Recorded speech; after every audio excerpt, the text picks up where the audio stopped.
Hey guys, Robert and Ingrid here, and Ingrid, there you are. And today, well, you already saw from my last video earlier today, we saw DC League of Super Pets the other day, and well, for some reason my video file got corrupted, so I did my own solo video because I wasn't sure if Ingrid was gonna have a chance to do a recording, but sure enough, we're able to get one, so we're gonna give her thoughts on it. Hmm. I feel like the main thought I had with regards to this movie is just I I so rarely see a movie that's very self-aware of the actual genre at its end while also being very, very sincere and affectionate towards the medium, because so often you get tired of all of these cynical subversions of things that it was a surprising breath of fresh air to get something that was clearly in the spirit of the original story and made by people who clearly love not just DC Comics, but who really love their own pets and who get how pets work and sort of the role that they can really have in our lives. I thought it Hmm. was very cleverly written, very well paced, and even though there were some parts that definitely dragged and some stuff that maybe didn't land as well, it was ultimately a really fun and really heartwarming experience that I definitely don't regret seeing. I feel like even if it was just the dumb fun I originally expected, I was just like, yeah, I got what I came here for, but I ended up getting more than I came here for. It's really is a superhero adventure movie. It just happens to be focused around animals. Yep. And I mean, the biggest one has to be, of course, Ace's backstory. Would you agree with that? That'd be the biggest case where they could have made this a farce. Yeah, that was a place where it's just like, oh, we could have just gone overly generic edgelord and whatnot, but they made it something that was really impactful and thematic.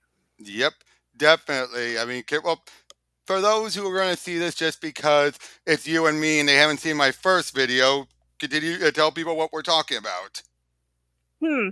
Basically, we found out that he was sent to the shelter because he previously had a family and a daughter that he was really close to, but Well, the it was the daughter, daughter of the family, yeah.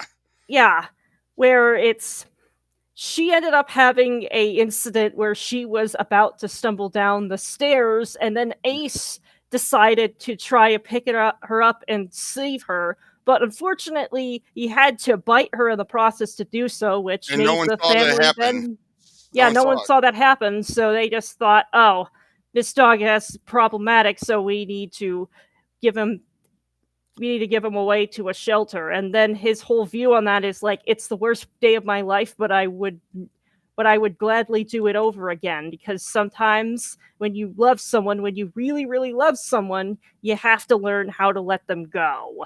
Exactly, exactly. And that was the clinching point, right? And it turns out the guy who did this, he wrote the Lego Batman movie, one of the co-writers anyway, but this time was his directorial debut, and he wrote this as well. And it really shows that you've seen the Lego Batman movie, right? I'm not sure I got around to that Oh, one. all right. But trust me, it shows a lot in here. But you would think there'll be more farcicalness in this. Not as much. Like, there are a lot of self-aware jokes, but they were executed really cleverly, and it's clear that they had a lot of respect and sincerity for the source material. Hmm. Definitely. Just one moment.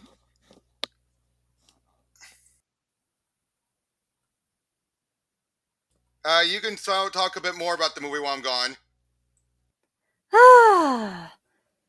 Yeah, there were a lot of interesting characters. We sort of went into, yeah, how Ace was good, but Krypto was also really good.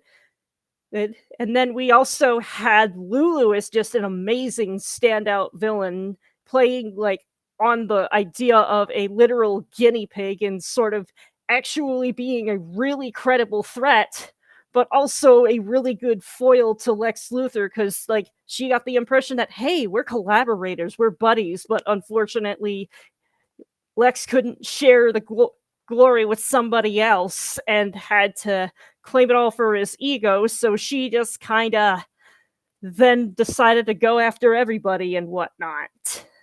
It was Keanu Reeves, of course, nailed it as Batman. That was really fantastic to see. And just, yeah, it was really enjoyable on the whole. And I just want to see more stuff that's actually sincere about its source material and not just be handled by somebody that clearly is more interested in what they can do with it than respecting what was originally there. And this is something that, yeah, it could have just been a dumb comedy, but they made something with a lot of heart. It's just a shame that it wasn't marketed that way, because really, it's something that deserves to see it as an adventure movie that occasionally has humor rather than being just a comedy movie. It's like they didn't have to go that hard with this movie, but I'm glad they did, and it was something that I was glad to have seen and have blown off some steam after, well, kind of a hard and long and stressful workday. So yeah, that's I'm that's back. really good. Yep. I take it you explained a lot about the movie, right? Mhm. Yep. Sorry, I had to take a phone call, but did you talk about Lulu? Oh, of course I talked about Lulu. Seriously, what about Lulu? And what did you mention about what about Lulu you love so much? Because it was just like I said, my favorite comedic villains are the ones that are still legitimate threats. Yeah, she was legitimately scary, and she was an excellent foil to Lex Luthor. Definitely, even though we later find at the end she's much closer to Mercy, but still, it's just Mhm. the fact that, and like I said, that bit was when she's taunting Krypto about Superman getting engaged to Lois and all that. It's like first you're like, how did she know? Then she put out the ring. She's like, oh, Ooh, she's really observant and clever. she really is. She really is. And then just saying all this stuff to him, and yeah, you're like, she's not lying. Mhm. That's the saddest thing. She's not lying. It's not a case where the bad guy lied and the hero is Well, believing. No, why lie when the truth could hurt so much more? yep, I know. Especially like, oh, you didn't know. And then she just flings him. And that's also when we introduce it how far range her powers are. Because then she just stops him, like, drops him, Mhm. like, and he's miles away. He's by the Hall of Justice. Mhm. Now, did you mention about any issues you've had? Hmm. Merton and Chip definitely before they got their shit together. Mhm. I mean, Merton especially was just a bit annoying given how she couldn't see, but felt like once she was able to see, she got smarter. Mhm. Same with Chip. Did you notice he also talked a bit more proper after he was no longer a neurotic mess? Indeed. And but okay, besides the main three, Lulu, Krypto, and Ace, which of the other three animals would you say was your favorite? It's. I think I liked Miss Piggy. PB? PB, yeah. Yeah, I thought because she's the fangirl. Yeah, she's the fangirl who sort of keeps track of all of the stats and whatnot, and that ends up coming in handy in its own way. Yep, especially setting up Krypto's solar punch. Mhm. Which again, that was just like, wait, why? Where the heck did that come I feel from? like it really would have been easy to make her particular character a joke, but they didn't. Oh yeah, she has as big of a heart as Wonder Woman does, Mhm. and that's what Ace says. Like, but when she can love herself as much as she loves everyone else, Mhm. you know what I And mean? it's like I feel that struggle because it's sometimes really easy to help my friends, but then I'm just an eternal bully. Yeah, and then the fact she's also a lot like Kamala Khan, Miss Marvel. Mhm. I don't know if you've seen that show yet. I've not gotten around to it, but it sounds like it's better than a lot of people were expecting it to be. But she's definitely one of those like the fangirl at heart who is more knowledgeable about everything except about herself. Mhm. And a joke of I'm still working on it. Even at the very end when she's like Wonder Pig, da, da, da, da, da, she's still working on it. Mhm. But yeah, I will say this though, there are a lot of other animals they haven't gone around to. You have Hoppy the Marble Bunny, you have Comet, Streaky. Mhm. You know what I mean? You have so many others. Wait, did you talk about the cat?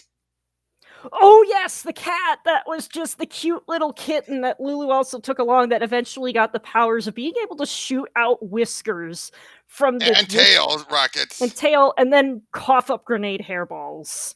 I know, and then it's like they defeat him by blowing him up. He's like, still got 8 lives. That had to be a kid doing the voice. That had to be a kid. And yet I'm like, if that was a real kid, that kid nailed it. They did not whatever perfect take because I thought this kid's got a good acting career. Mhm. Just being, especially doing the 1, 2. You're like, they did the jump rope song, and in the credits, it's the jump rope song from Nightmare on Elm Street. You're like, but yeah, he was a threat. He was a legit threat, but so adorable. Mhm. Wait, did you talk about the other hamsters? Oh no, I did not talk about You know, the other those. ones were Mark and Keith were those two. And originally they were created as minions by Lulu, but they got treated really badly by her, and so they eventually ended up getting their comeuppance later in the film. And then we didn't expect that they would end up becoming the pets of Aquaman and Cyborg. Especially since the one that was water was originally iced, so you Y- wouldn't think that. mm-hmm. Now the fire one, well, who else is really going to pair up with it? But once he was water, you're like, okay, that makes sense. Mm-hmm. But yet nobody wants to be with Aquaman. Hey, I could be with you. We were like, what? Mm-hmm. Now the other ones, there was no characterization except for the big muscle one, Hmm. and then that was Rage. Yep. Did you ever? But the fact he was as big as Bam. Oh, did you talk about Keanu Reeves Batman? Yes, I did. What a it's basically like, oh my god, he's Lego Batman's personality from the movie Lego Batman. Nailed it. Yep, first try. I'm surprised he didn't do that joke, the first try. But yeah, Keanu really nailed it. But the other leaguers didn't really stand out that much, did they? They were just kind of more, ooh, They're look at yeah. how cool they are. I mean, Cyborg being put into airplane mode, like what? Hmm. But I did say I would say I did like how Lois did love Krypto just as much. It was Mm-hmm. just that his love for his boy was so much, in his mind, stronger. Yeah, it's just an anxious attachment style. Yep. Oh, and I gotta say, I did like how they slipped in how one of Krypto's friends said, "Oh yeah, my master, she got was with her girlfriend." I'm like, oh, they slipped that in pretty seamlessly. Hmm. You know what I mean? Because I'm just like normally sometimes they would shove it in. This case, it's just like her and her It was just a girlfriend. background thing. Exactly. It was just a background scene, but it was still enough to get you like, oh, Hmm. you know what I mean by that, right? It's like it's enough to get a Yeah. little oh reaction, but not didn't dwell on it. Mm-hmm. Um, although what that the fact that he actually was like, oh, we get dark sometimes. I mean, hey, I just envisioned about throwing Lois into the ocean a while ago, but we don't act on it. Yeah. But I liked how Krypto made that point. Oh wait, did you talk about the post credits Oh, yeah. with I haven't talked about that yet. with Yeah, Black that Adam's that dog? scene just went ahead and got some serious extra credit because I was just in tears over it. I know, especially like I'm an anti-hero. It's more fun. Like really, like oh yes, we try and save the world, and if people have a problem with it, we act back. It's like that sounds like villain. It's completely different. Anti-hero is villainy. It's a thin line. It's just like they had to have done. This had to have been an improv moment. This had to have been. Yes, but it was some very good improv. Yeah, cause just this old guy. I bet you can't, and he can't fly all the way to Pluto. Bet you he can. Just yoinks Black Adam and heads off. Oh wait, Squeaky Bruce. Squeaky Bruce. That better be an official product, or I will freak. And then Hmm. later, Clark, Chew Kent instead of Clark Kent. You started it. Oh, but yeah, I gotta say, once they were the league at the end, like I said, I do want a sequel, but I don't want a sequel. Yeah, it's just like, how do you follow up on that?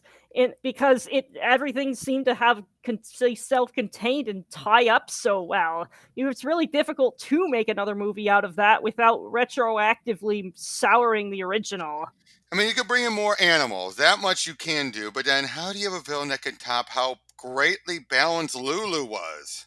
Yeah, it's just they really hit on something magical. Yeah, I mean, and again, Kate McKinnon's acting. It's like she had a weird accent. I couldn't tell what kind of accent it was. Wouldn't you say? Like it was this weird, subtle accent. Mm-hmm.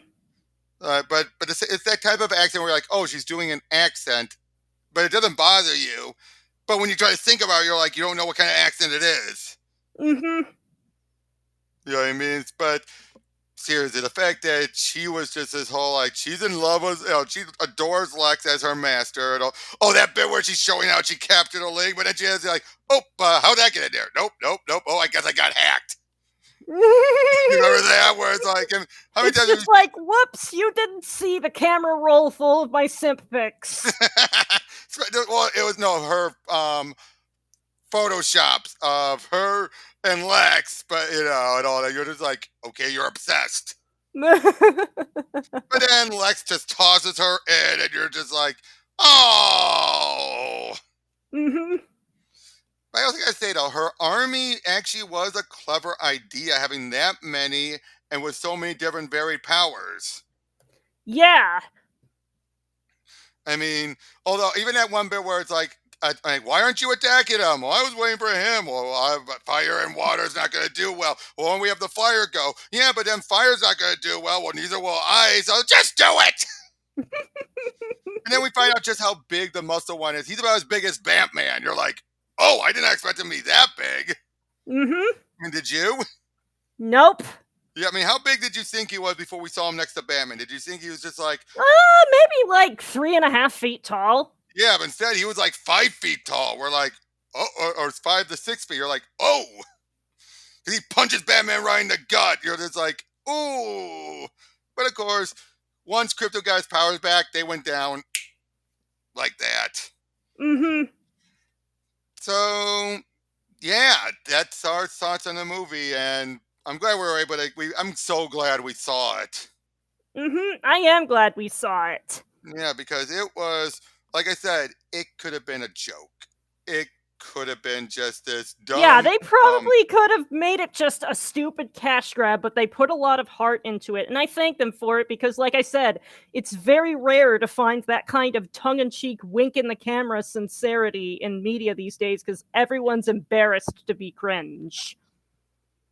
oh, it's like the Lego movie. Mm-hmm. It's like we're going to embrace our ridiculous premise and take it to its natural conclusion. Mm-hmm. All right. Well, we both got to get back to work. So thank you all for joining us, and we'll see you whenever we do another one of these. I know Alex and I have more coming the next few days, so check out for those, and then I'll be back to doing Pro Teachers Noobs. But as we get closer to my 50th lesson, Ooh, man, and I have an early birthday to celebrate this happy weekend. birthday! Mm-hmm. Yep. So we'll see you all later. Take care. Mm-hmm.